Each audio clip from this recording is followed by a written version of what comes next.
I'm Eleanor Mueller, and I am a reporter at Semafor covering Congress. Before that, I covered financial services for Politico. And I am so excited to join Cato today to chat about the crypto legislation that's making its way through Congress. You want to introduce yourself? Absolutely. I'm Jennifer Schulp. I'm the Director of Financial Regulation Studies here at Cato Center for Monetary and Financial Alternatives. You and I talk about this all the time. The Senate is finally voting on a passage of the stablecoin legislation that Republicans have been trying this whole year to get through at the chamber. What do you think of the text that's up for consideration on the floor? So the Genius Act, I would say, has taken an interesting path so far. It kind of started in a very different posture than I think it is today in terms of the content of the bill. The content of the bill, I think, has room for improvement, although I'm not horrifically optimistic that there's going to be any improvements that are made before it's voted on.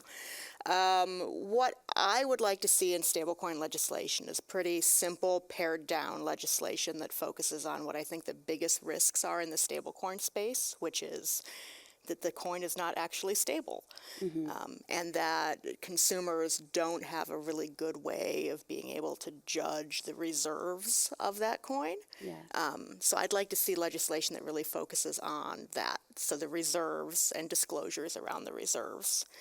The Genius Act is a much bigger product than that, and I think that's to its detriment in many ways.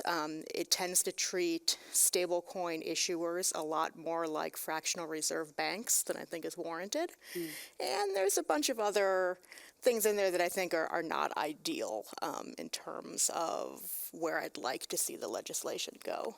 Was that reserve language something you thought would be in the bill at some point? Well, the reserve language is there.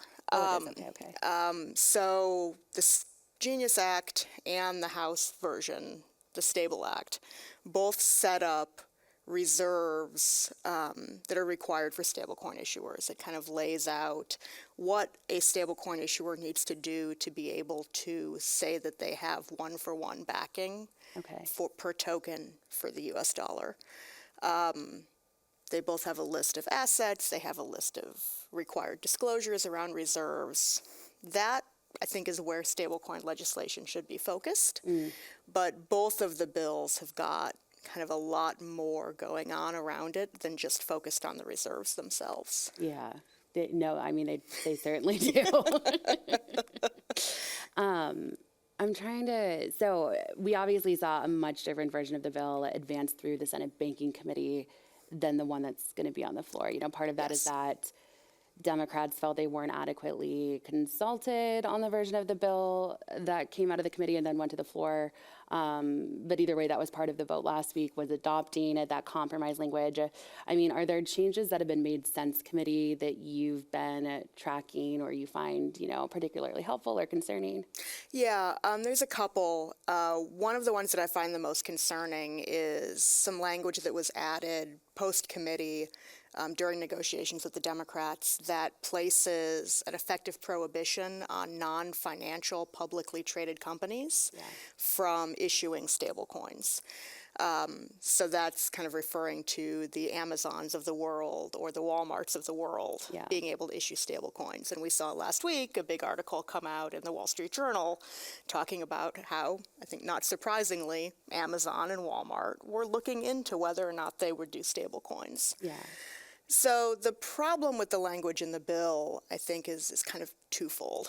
One, it limits competition, period, and has kind of put this arbitrary cap on competition by saying you have to be a financial company in order to issue a stablecoin. Stablecoins are payments technology. Payments technology now doesn't necessarily need to be issued by a company that does banking or provides financial services in the same type of language that financial services is defined in the bill and in the banking laws. So already there's a problem with this type of prohibition. We're looking at saying we want stablecoins to come in and add competition to the payment space. Just not that kind of competition. Yeah. And I think that's a problem. There's also a problem in that language because it specifically focuses on publicly traded financial or non-financial companies. Interesting. That it draws a weird distinction. Yeah. So if you're a big non-financial company, you can't issue a stablecoin. If you're a small one, maybe you can. I did not know that. And if you're a big non-financial company, but you're not a publicly traded one, so you're a unicorn or some other big non-financial company that just hasn't gone public, Yeah. you also are not prohibited or not subject to further restrictions on issuing a stablecoin under this bill. It's kind of a weird line to draw. Yeah. And one that, to the extent that stablecoins are going to be a successful line of business for a company, who knows? We'll wait to be seen on that. Yeah. But it takes the profits from that business out of the hands of the publicly traded companies and public investors who may be able to benefit, and leaves them in private companies. Fascinating. So it makes a really weird distinction when you're kind of creating this two-tiered competition world here. Definitely. I don't think I fully realized or appreciated that. Yeah. We've seen a lot of pushback on the legislation from community banks who are, I think, concerned that issuers could take business away from them. In part, they're raising concerns over language in the bill that would, as far as they're concerned, not more aggressively restrict issuers' ability to pay interest on stablecoins. They describe it as you're entreating these customers that we could give, a much more better protected service to towards your stablecoins versus, making deposits in our banks. What do you make of that language, and what do you make of those banks' concerns over it? So the language in the bill, I would say both in the Senate version and in the House version, is pretty black and white. It prohibits yield-bearing stablecoins. Yeah. That does not mean that there cannot be other types of products built up around stablecoins that might be regulated as a security or other things, but they won't be able to come packaged as a stablecoin, like your bank deposit is packaged as a bank deposit where you get interest on it. Already that makes stablecoins a little bit more complicated for anyone that wants to use them as a banking product. In fact, they're not banking products. They're designed to be payments products. Yeah. So I don't want to see a stronger prohibition on interest there, because I think what is there kind of makes some sense. Yeah. But I think that community banks are always worried about the competition. Really, any banks are always worried about the competition. Yeah. And it makes sense for them to be concerned about the competition. But then you also have to stop and think about, how does your business model evolve to deal with new competition? Yeah. Not simply shutting down the business model of someone else who might compete with you. That makes sense. So, assuming the bill passes Tuesday, which it certainly seems like it's going to. Looks like it's headed there. Yeah. The House has its own stablecoin legislation. We've seen Republican leaders, including House Financial Services Chair French Hill, say that they want to ideally just make minimum changes at this point to the Senate stablecoin bill and move it through. Yeah. Do you feel like you have a handle at this point on what those changes might be, or what the House, the differences between the House's bill and the Senate's bill that they might try and push through? So I don't have a real good sense for which changes the House is wedded to. Yeah. But I can kind of talk a little bit about where the two bills differ right now. Yeah. Because there's some pretty significant differences between what I think you could have called the Republican ideal in the House, the Stable Act, and where this kind of compromise bill in the Senate are. Yeah. One of those is what we just talked about, that kind of big tech prohibition on stablecoin issuance. That's a big difference between the two bills. There's also a pretty big difference between the two bills in terms of state pathways for regulation. Mm-hmm. Right now, the Genius Act says, okay, we're creating a federal pathway for stablecoin issuers to be regulated, but we're also allowing state regulation of stablecoins under two conditions. Yeah. One, the state regime has to be, quote, substantially similar to the federal regime. And two, the state-regulated issuer can only have $10 billion of stable coins issued at any given time. Once you cross that $10 billion mark, you need to be federally regulated or subject to a waiver. Okay.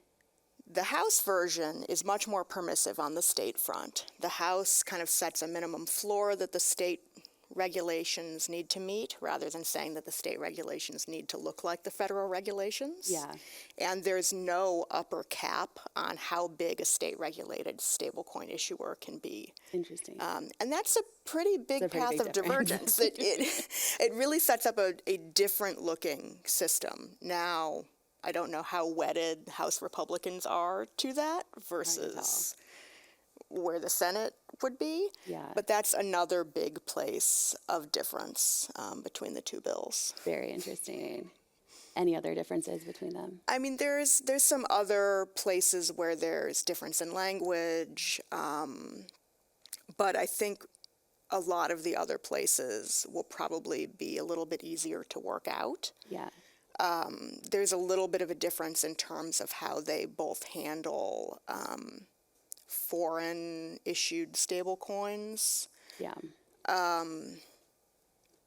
There will be things that they need to iron out there between the two, but I think the conversation in the Senate on that topic has just been more robust as the bill has moved on. Yeah. I'm not sure that it's ultimately going to be a big point of contention between the House and the Senate about how to handle that. Okay. That makes sense. But we'll see. We'll see. I would say we'll see with all of these things. Yeah. It's been a big contention for Democrats that the Senate stablecoin bill is too friendly to foreign issuers, like, of course, Tether. I mean, do you think that there's merit in that argument, or do you think that it takes the appropriate response? Yeah, I don't actually think that there's a lot of merit in that argument. Yeah. I think when the Genius Act was moving through the Senate, there's been a lot of changes to that provision, and over time, the Genius Act has gotten more stringent with foreign issuers. I could see the merits to that argument a couple of months ago when the Genius Act was a lot lighter touch in terms of foreign issuers. I wouldn't really say that it's light touch anymore. Foreign issuers essentially have to comply with U.S. regulations or something pretty similar. Okay. Or else they, after a period of time, won't be able to trade on U.S. exchanges. That doesn't touch what's going to happen, say, on DeFi or in self-custody wallets, but the real money here is going to be in being able to trade on exchanges. Yeah. So I don't think any longer that that's really much of a valid criticism. It's a pretty robust regulatory system for foreign issuers that the Genius Act would set out. The Stable Act is similar on that approach as well. Interesting. I've heard from, Republicans who are frustrated that Democrats like Elizabeth Warren are touting, Trump's affiliated meme coins and stable coins as one reason that, Democrats shouldn't vote for this bill. They say there's no language in there that's preventing him from profiting off of these. And so we shouldn't help pass it, basically. I guess my question to you is, what I've been hearing from Republicans is, their real concern, honestly, is that this is going to destabilize the banking system. And the Trump line of argument is just something that's maybe easier for people to understand. So as far as that goes, I mean, do you have concerns about what passing this bill could do to the integrity of our banking system? Look, I am not that concerned about the integrity of the banking system here. A, competition is good. Yeah.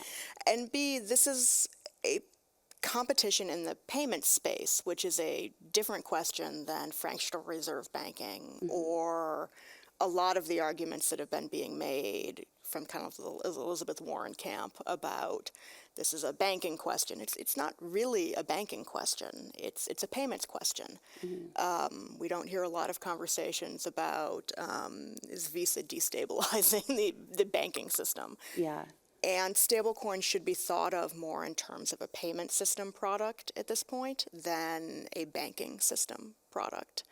I think also what we're looking at here is, I say both bills, even though they both go further than I would like them to, do a good job of focusing on the actual risks at issue here, which are people not being given the product that they think they're getting. Yeah. Is a stable coin in fact stable? When they go to redeem it, are they going to receive the dollar back that they put in? Yeah. And that question itself, the focus on that question is not a destabilizing question. Yeah. That's a stabilizing question. Yeah, definitely. In terms of process here, I mean, for a long time, so far this year, the plan was for Congress to try and pass the stablecoin legislation at the same time that it tried to pass market structure legislation, which is obviously a much more ambitious proposal.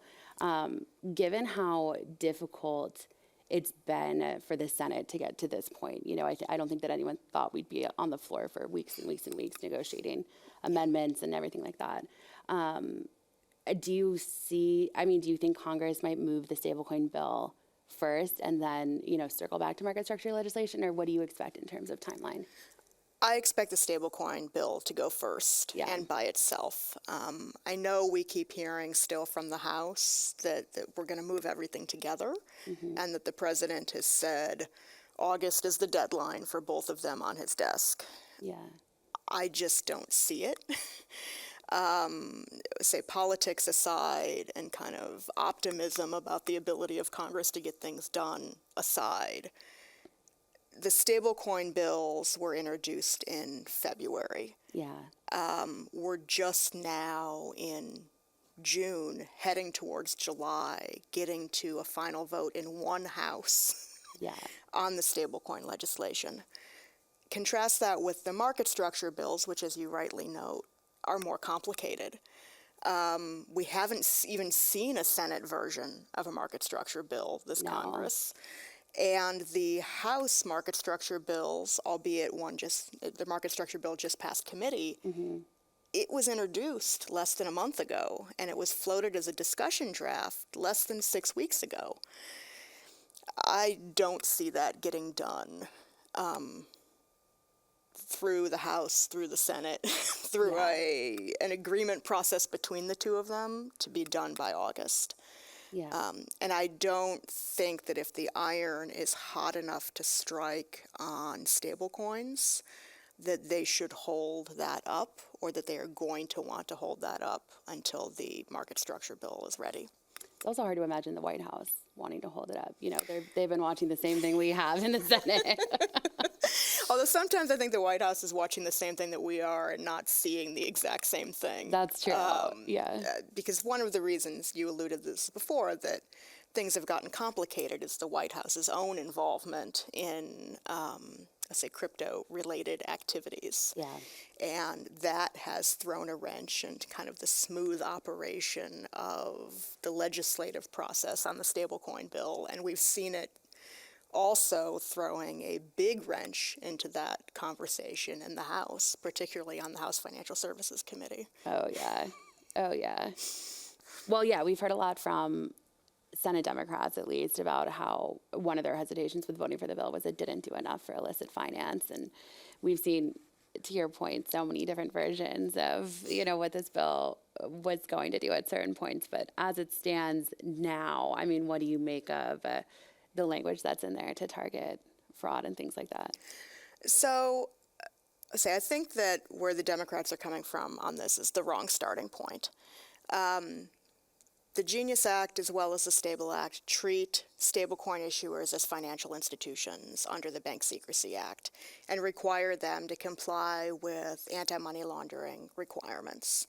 You know, that's fair treatment because stablecoin issuers look a lot like other types of financial services institutions.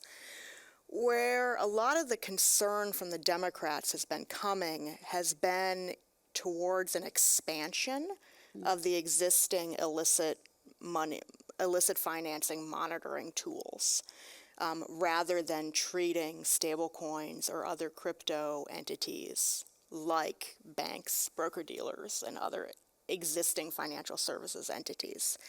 And what I mean by that is crypto is different in that we can track kind of the life cycle of a stablecoin or a token as it moves out into the world. Yeah. You can't really do that with cash. And you don't really do that when you're moving between different entities in the financial services system as it is now. I don't think you should be doing any of that. It's a problem with government surveillance. It's a problem with the Fourth Amendment. It's a problem with the privacy rights of people who are using this type of instrument. And what the Democrats tend to be asking for here, not all of them, but one of the criticisms here is that, well, if you have the technological capability to follow the money all the way through the system, you should be doing that. And I would say strenuously argue that technological capability does not mean it should happen. Kind of treating a stablecoin like cash, like treating it as digital cash, it shouldn't be subject to more surveillance than the dollars that we have in our pockets. So the bills, I think, at least in theory, can strike a fine balance with treating the stablecoin issuer as a financial institution who is required to do checks and monitor over the transactions that happen with the issuer. But those bills should not require the stablecoin issuer to continue to track stablecoins once they've left the issuer. Right now, the language in the bills is kind of ambiguous on this topic. I've argued that they need to clarify it to make sure that those obligations to track through the life cycle don't fall on a stablecoin issuer. Yeah. We've seen comments from Republican lawmakers during markups in the House and in the Senate say that they agree with my worldview, which is, I assume, some of what the Democrats are picking up on. But the language in the bills is not clear that the surveillance is so limited. Okay. Interesting. Is that something you see the House potentially trying to change, or? So the language in the House's bill is also not clear. Okay. So I would love to see the House try to change that, and I think it's a matter of just a couple of quick tweaks in the language that's in the bill to make clear that the monitoring and surveillance obligations of an issuer don't extend past the transactions that occur with the issuer. And that would be consistent with comments that Republican legislators made during the markups. Yeah. But those changes haven't gone in the bill yet, and Okay. I'm not sure that I'm hopeful. Yeah. But it's always hard to know what path these things are going to take. Yeah. Definitely. So circling back to market structure. Yes. If you are correct, and I'm inclined to believe with you, or side with you, that the Congress decides to move a stablecoin legislation, maybe try and get it to Trump by that August deadline, and then come back later to market structure legislation, which in many ways would really just enshrine what the agencies are kind of doing right now, which is firms' arguments when they say that yes, it can wait. What do you make of at least the text in the House that's been released? Since, again, to your point, we don't have any Senate text yet. No Senate text. The House text is, I would say, evolving. Well, the House text evolved from where Fit 21 was last year. For a while, I don't think people thought it was going to. Like, there was a lot of talk about, like, we have it, we did it. Yes, yes. And I think that in some ways would have been the path of least resistance. Yeah. They had gotten strong bipartisan support in the House for Fit 21. Yeah, 71 Democrats. Yeah, that was a wide open door to continue down the path with something that looked like Fit 21. I think the Clarity Act does look like Fit 21, Okay. but it's evolved since then. It's kind of streamlined a lot of the processes that would have been in Fit 21, particularly the relationship between the SEC and the CFTC. It's also streamlined a bit of the test for when a token would be CFTC regulated versus SEC regulated. Okay. But it's still an enormously complex piece of legislation. Yeah. I don't think they're going to be able to get out of that. Yeah. You occasionally read people complaining about how difficult this is. I agree it's difficult, but the securities laws are not easy. No. And neither is the relationship between the CFTC and the SEC an easy one that I would say tends to not need lawyers to sort out, or, someone can just pick it up and read about it and understand how it works. Yeah. So I think complexity is, if what they're trying to do is slot digital assets into the existing system, Yeah. complexity is unavoidable. I do think that the Clarity Act is focusing on kind of the right things. It's drawing the line between SEC and CFTC jurisdiction. It's thinking about how do you regulate spot markets for digital commodities. And it's doing, I think, a very big and important thing in recognizing that kind of peer-to-peer transactions, which would form the basis for decentralized finance. But even if you don't want to use the fancy DeFi term, what we're talking about is peer-to-peer. It carves out most of this peer-to-peer interaction from the regulation of the SEC or the CFTC, which is huge. Yeah. And it does that both in terms of the peer-to-peer interaction, but also in terms of protecting people's rights to custody their own assets. I would say custody meaning keeping their own, keeping your stuff in your own wallet, instead of having to keep it in a crypto bank or a safe deposit box somewhere that you don't own. So I think that the Clarity Act is focused on a lot of the right things. I think we're going to continue to see it evolve some as it moves through, to no one's surprise. Given how quickly it's been moving, I would not be surprised to see tweaks, even now that we've gotten out of the committee stage on the way to the floor, not just to pick up potential Democratic support, but also just to clarify things. It's hard to sit down with 200 plus pages of bill and figure out all the places that really need sharper language, or that might have an unintended consequence somewhere down the line. So I think that we'll continue to see changes on that bill as it heads to the House floor for, I say, a host of reasons.